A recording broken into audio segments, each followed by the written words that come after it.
Chapter 8, Darkness Abroad. Every second or third day, Nanny took Elphaba by the hand and waddled the shadowy road to rush margins. There Elphaba mingled with the greasy children under the eyes of sullen Garnett.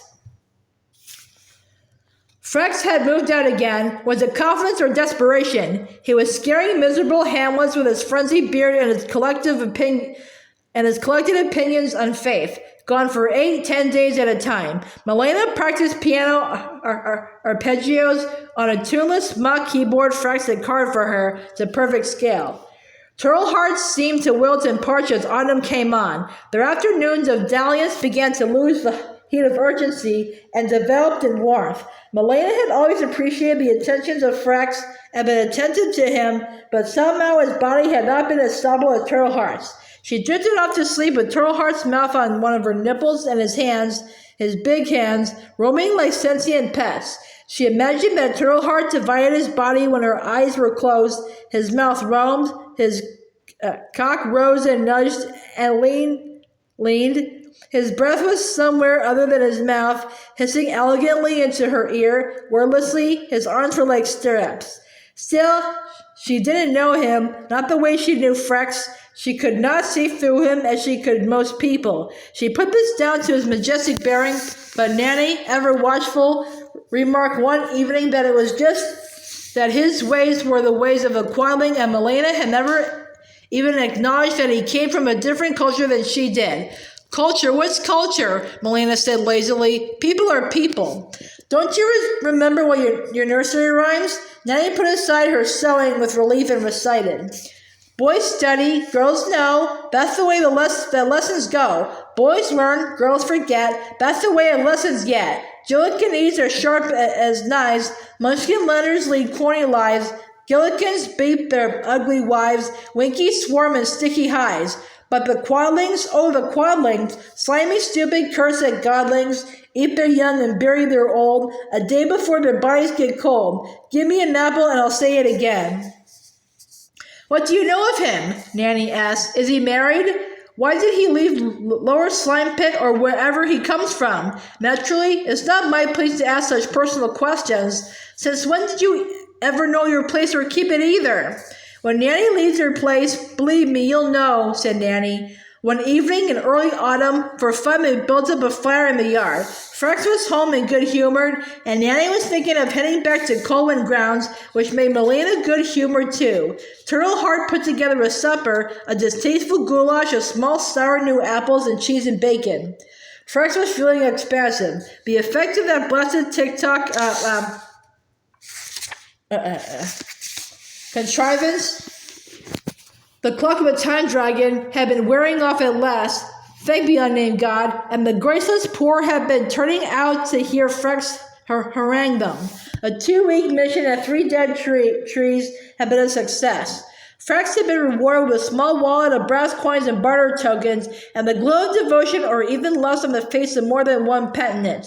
Perhaps our time here is limited, said Frex, sighing with contentment and clasping his arms behind his head. The typical male response to happiness, thought Milena, to predict its demise. Her husband went on. Perhaps the road from rush margins leads us on to higher things, Milena. Grander stations in life.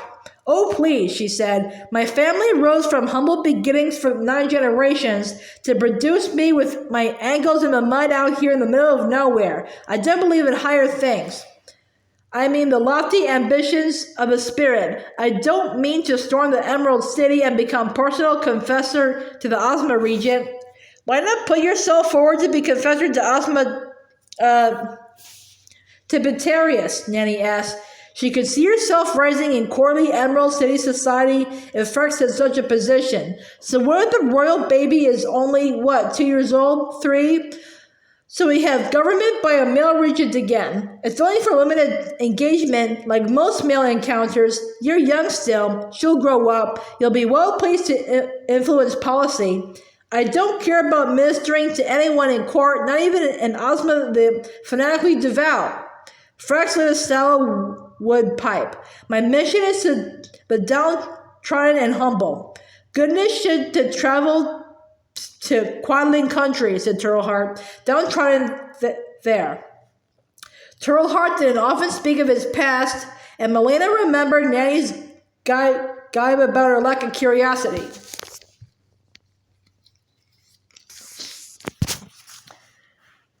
She waved the pipe smoke away and said, "Why did you leave ovals anyway?" "Horrors," he said. Elphaba, who had been hoping for ants to crawl across the grinding stone so she could match them with a rock, looked up across the shallow base of the stone. The others waited for Turtleheart to go on. Malena's heart lifted uneasily. She had a sudden premonition of things changing right here, this very evening, this most splendid gentle night, things going awry just when they had managed to settle down. "What sort of horror?" said Frax. "I feel a chill. I'll get a shaw," said Malena. "Or minister to Pastorius, Miasma region." "Why not, Frax?" Nanny said. "I'm sure with Malena's family connections you could twist an invitation." "Horrors," said Elphaba. It was her first word, and it was greeted with silence. Even the moon, a lambent ball among the trees, seemed to pause. "Horrors?" Elphaba said again, looking around. Though her mouth was serious, her eyes glowed. She had realized her own accomplishment. She was nearly 2 years old. The big, sharp teeth in her mouth could not keep her words locked inside her anymore. "Horrors," she tried in a whisper. "Horrors. Come to Nanny, darling. Come sit in my lap and hush for a while." She obeyed, but sat forward, apart from Nanny's cushiony bosom, allowing Nanny's arms to ring around her waist, but no contact more than that. She stared at Turtleheart and waited. And Turtleheart said in an odd voice, "Turtleheart is thinking the child to speak for the first time." "Yes," said Frax, exhaling a ring of smoke, "and she's asking about the horrors. Unless you don't care to tell us?" Turtleheart to say little, Turtleheart to work in glass, and to leave words for the goodness and the lady and the nanny. And now for the girl. "Say a little, though, since you brought it up." Malena shivered. She hadn't gone for the shawl. She could not move. She was heavy as stone. Workers from the Emerald City and other places bade to come to Quadling country.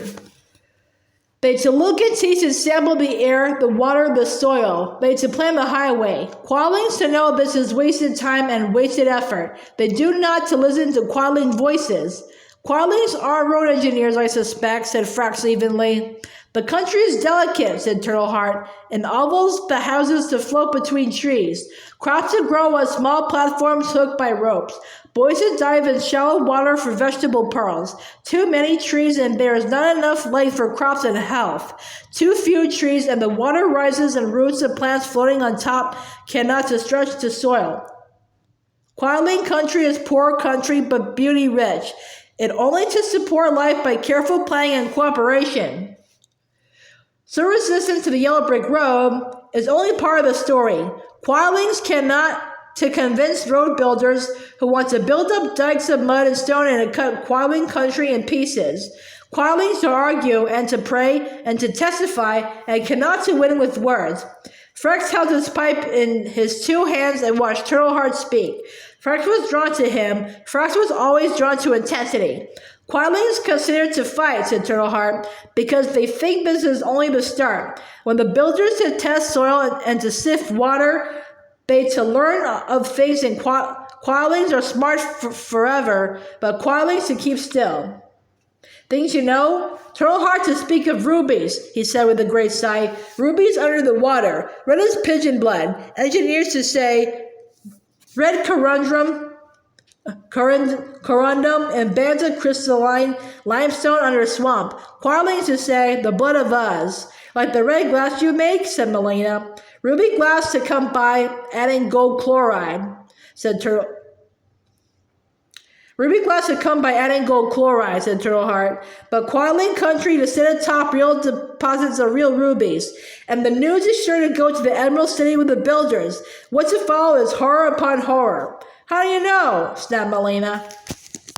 "To look in glass," said Turtleheart.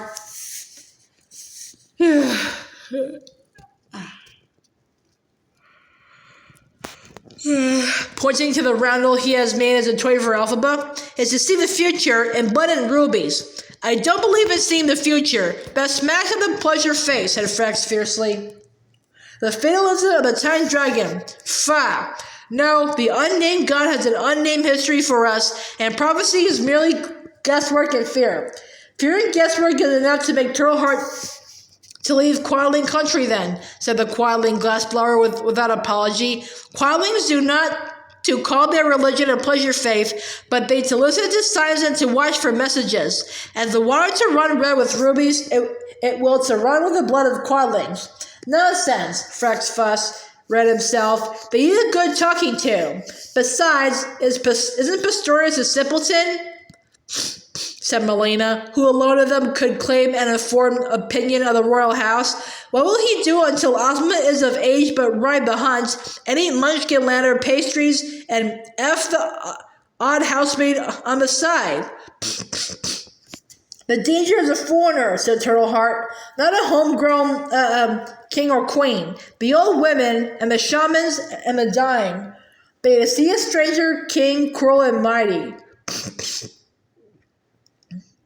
They see a stranger king, cruel and mighty. What is the Ozma region doing, planting roadworks into that godforsaken mire anyway? Melina asked. Progress, said Frex. Same as the yellow brick road through Munchkinland. Progress and control, the movement of troops, the regularization of taxes, military protection. Protection from whom? Said Melina. Ah, said Frex. Always the important question. Ah, said Turtleheart, almost in a whisper. So where are you going? Said Frex. Not that you need leave here, of course. Melina loves having you around. We all do. Horror, said Elphaba. Hush now, said Nanny. Lady is kind and goodness is kind to Turtleheart, who did not mean to stay any more than a day. Turtleheart was on his way to the Emerald City and to get lost. Turtleheart to hope to beg audience with Ozma. Ozma region now, interjected Frex, and to plead mercy for Quadling country, and to warn a brutal stranger. Horror, said Elphaba, clapping her hands together in delight. The child to remind Turtleheart of his duties, he said. To talk of it brings duties back out of the pain of the past. Turtleheart to forget, but when words are to speak in the air, actions must follow. Melina glared hatefully at Nanny, who had dropped the girl on the ground and begun to busy herself with collecting the supper dishes. See what comes of prying and nosiness, Nanny? See? Just the dissolution of my only earthly happiness, that's all. Melina turned her face from her horrid child, who seemed to be smiling, or was that wincing? She looked at her husband with despair. Do something, Frex. Perhaps this is the lighter ambition we seek. He was murmuring. We should travel to Quadling country, Melina. We should leave the luxury of Munchkinland and try ourselves in the fire of a truly needy situation. The luxury of Munchkinland? Melina's voice was screechy. When the unnamed God speaks through a lowly vessel, began Frex, gesturing at Turtleheart, who was looking desperate again, we can choose to hear or we can choose to harden our hearts.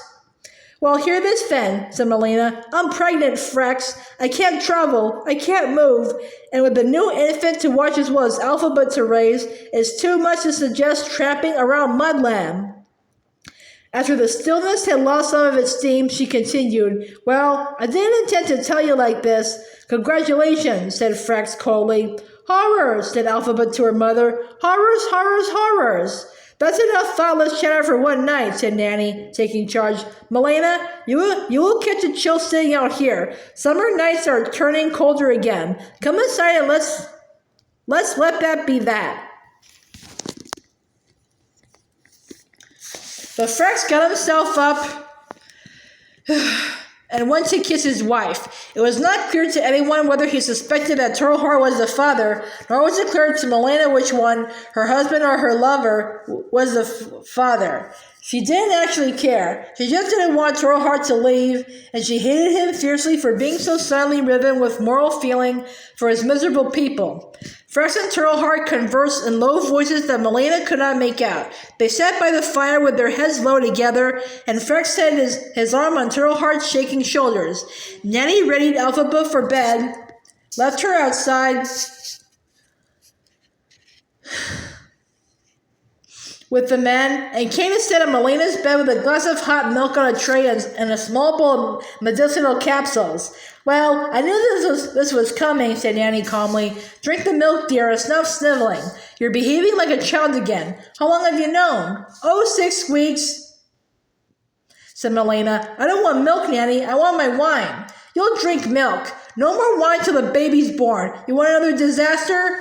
Drinking wine doesn't change the skin color of embryos, said Milena. I may be adult, but I know that much about biology. It's bad for your frame of mind, nothing more and nothing less. Drink the milk and swallow one of these capsules. What for? I did what I told you I'd do, said Nanny in a conspiratorial voice. Last fall, I poked around the lower quarter of our fair capital on your behalf. The young woman was suddenly engaged. Nanny, you didn't! How clever! Weren't you terrified? Of course I was, but Nanny loves you, however stupid you are. I found a store marked with a secret insignia of the alchemist's trade. She wrinkled her nose in recollection of a small smell of rotting ginger and cat piss. I sat down with a saucy-looking old biddy from Shiz, a crow named Yackle, and drank the tea in a pitted cup so she could read the leaves. Yackle could barely see her own hand, much less read the future. A real professional, Milena said dryly. Your husband doesn't believe in predictions, so keep your voice down. Anyway, I explained about the greenness of your first child and the difficulty of knowing exactly why it had happened. We don't want a recurrence, I said, so Yackle ground up some herbs and minerals and roasted it with oil of gamba and said some pagan prayers, and for all I know, she spit in it. I didn't watch too closely, but I paid for a 9-month supply to be begun as soon as you're sure you've conceived. We're a month late, maybe, but this will be better than nothing. I have supreme confidence in this woman, Milena, and you should too. Why should I? Said Milena, swallowing the first of 9 capsules. It tasted like boiled marrow. Because Yackle predicted greatness for your children, said Nanny. She said Elphaba will be more than you credit, and your second will follow suit. She said not to give up on your life. She said history waits to be written, and this family has a part in it. What did she say about my lover? You are a pest, said Nanny. She said to rest and not to worry. She gives her blessing. She is a filthy hoe, but she knows what she's talking about. Nanny didn't mention that Yackle was certain that the next child would be a girl too. There was too much chance Milena would try to abort her, and Yackle sounded quite sure that history belonged to 2 sisters, not a single girl. And you got home safely? Did anyone suspect? Who would suspect innocent old Nanny of trading in illegal substances in the lower quarter? Laughed Nanny. I do my knitting and mind my own business. Now go to sleep, my love. Next to the wine for the next few months, and save the course for this medicine, and we'll have for you and Frex a decent, healthy child, which will provide no end of recovery for your marriage. My marriage is perfectly fine, said Milena, snuggling down under the covers. The capsule had a kick, but she didn't want Nanny to know. As long as we don't go wading off into the muddy sunset. The sun sets in the west, not in the south, said Nanny soothingly. It was a masterly stroke to bring up the pregnancy tonight, my dear. I wouldn't come to visit you if you went paddling off into quarreling country, by the way. I'm 50 years old this year, you know. There are some things Nanny is really too old to do. Well, nobody better go anywhere, said Milena, and began to fall asleep. Nanny, pleased with herself, glanced out the window again as she prepared to retire. Frex and Turtle Heart were still deep in conversation. Nanny was sharper than she let on. She had seen Turtle Heart's face when he was remembering the threat to his people. It had opened like a hen's egg, and the truth had fluttered and wobbled out of it just as naive as a yellow chick, and as fragile. No wonder Frex was sitting near to the beleaguered quarreling that Nanny thought was altogether decent. But there seemed no end of oddity to his family. Send the girls in so I can put her down, she called from the window, partly to interrupt their intimacy. Frex looked around. She's in, isn't she? Nanny glanced. The child was not given in to hiding games, neither here nor the rest in the village. No, isn't she with you? The men turned and looked. Nanny thought she saw a blur of movement in the blue shadows of the wild yew. She stood up and held on to the window ledge. Well, find her. It's a prowling hour. There's nothing here, Nanny. It's your overactive imagination, drawled Frex. But the men were up quickly and looking around. Milena, dear, don't sleep yet. Do you know where Elphaba is? Did you see her wander off? Said Nanny. Melina struggled to lift herself to one elbow. She stared through her hair in her inebriation. What do you want about? She asked in a slur. Who was wandering off? Elphaba, Nanny said. Come on, you better get up. Where could she be? Where could she be?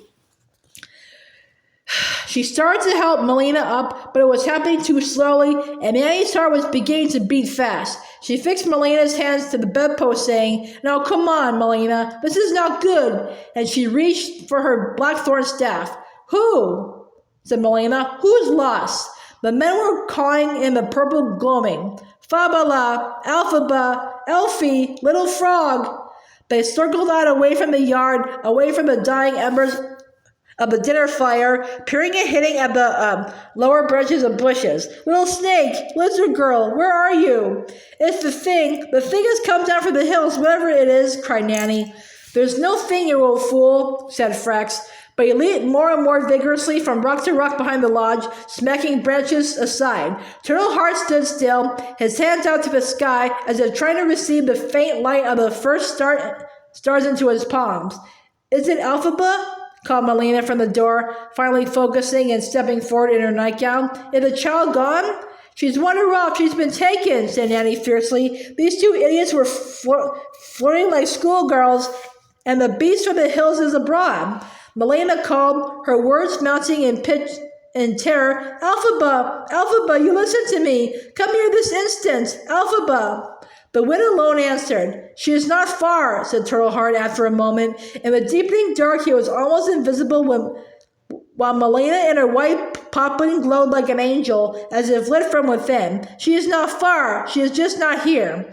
What the devil do you mean? Nanny said, weeping, with your riddles and your games. Turtle Heart turned. Frex had come back to him to throw an arm around him and hold him up, and Melina came forward to his other side. He sagged for a minute, as if fainting. Melina cried out in fright. But Turtle Heart straightened up and began to move forward, and they headed toward the lake. Not the lake, not that girl. She can't abide water, you know that, called Nanny. But she was rushing forward now, using her step to feel the ground ahead of her so she wouldn't stumble. This is the end, thought Melina. Her brain was too foggy to think anything else, and she said it again and again, as if to prevent it from being true. This is the beginning, thought Frex, but of what? She is not far, she is not here, said Turtle Heart again. Punishment for your wicked ways, you two-faced headedness, Nanny said. The ground sloped toward the still receded margin of the lake. First at their feet, then at their waists and higher, the beach dock rose like a bridge to nowhere, ending in air. Beneath the dock in the dry shadows there were eyes. Oh, sweet Lurleen, whispered Nanny. Elphaba was sitting under the dock with a looking glass that Turtle Heart had made. She held it with two hands and stared at it with one eye closed. She peered, she squinted, her open eye was distant and hollow. Reflection from the starlight off the water, hoped Frex, but he knew the bright vacant eye was not lit by starlight. Horrors, murmured Elphaba. Turtle Heart tumbled to his knees. She sees him coming, he said thickly. She sees him to come. He is to come from the air, is arriving. A balloon from the sky, the color of a bubble of blood, a huge crimson globe, a ruby globe. He falls from the sky. The region has fallen. The house of Ozma has fallen. The clock was right. A minute to judgment. He fell over, almost into Elphaba's small lap. She didn't seem to notice him. Behind her was a low growl. There was a beast, a fell-topped tiger, or some strange hybrid of a tiger and dragon, with glowing orangey eyes. Elphaba was sitting in its folded forearms as if on a throne. Horror, she said again, looking without binocular vision, staring at the glass in which her parents and Nanny could make out nothing but darkness. Horrors!